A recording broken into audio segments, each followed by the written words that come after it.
ఎందుకు ఏమిటి ఎలా మరి అదే అడగొద్దన్నా. మీ ఇద్దరు ఫ్రెండ్షిప్ ఏ విధంగా ఉండేదంటారు? తొండి చేయటం బాగా వచ్చేది. ఒకసారి ట్రైన్లో వచ్చి నన్ను కిందికి దూసేయాలని చూశారు. ఏం లేదన్నా, బెజవాడ బ్యారేజ్ సౌండ్ని రాజమండ్రి బ్రిడ్జ్ జంపుకుని దింపేశాడు. ఎంత టైమింగ్ అంటే మనిషికి, నా కాలు ఎప్పుడు ఒంటికి తైలేదు కదండి వాడికి. ఎప్పుడైనా అనిపించిందా మీకు రామారావు గారితో నేను నటించలేకపోయాను?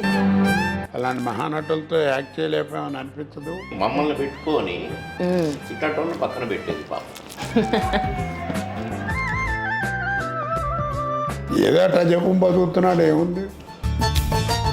నటించేటప్పుడు కూడా మీరిద్దరి మధ్యన వార్ జరిగేదా, గొడవలు జరిగేవా? కాదు, నేను చెప్తాను, ఇంటెలెక్చువల్ చెప్పాలి. ఇట్లాంటి ఇంగ్లీష్ ఒకటి ఒక 50 సినిమాలు మాత్రం మేము లేకపోతే ఇక ఆ సినిమాలు లేవండి. అలాంటి సినిమాలు. ఒక పాట కూడా పాడారు, మందు బాబులం మేము, మందు బాబులం. అంటే వీళ్ళగా డాన్స్ చేయలేను కానీ వీళ్ళగా కంట్రోల్ ఇవ్వటం చెప్తున్నాను. మార్నింగ్ వాక్ అంటే మార్నింగ్ వాక్ అంటే ఏంటండి? మీకు అప్పుడు ఎలాంటి ఫెసిలిటీస్ ఉండేవండి? ఎందుకంటే నీకు అప్పుడు లేవని నీకు తెలుసు కాబట్టి.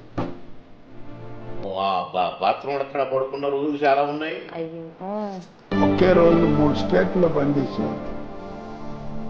పొద్దున హైదరాబాద్, మధ్యాహ్నం చెన్నై, రాత్రి బెంగళూరు. సెల్ ఫోన్లు కూడా లేవు.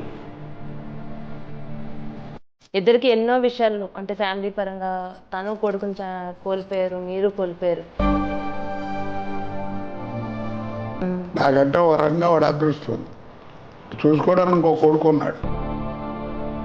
అంటే ఆర్టిస్ట్ మీకు తెలియదండి ఎంత కష్టాలు ఉంటాయో. అదేంటంటే మీరు మమ్మల్ని ఇంటర్వ్యూ చేస్తున్నారు కానీ నేను చెప్పుకుంటున్నాను అంత తేడా. ఆర్టిస్ట్ కానీ ఎవరికైనా మీకైనా టైం వస్తే టైం ఉండదు. కానీ తొందరగా దేవుని ఊరికే నకరా.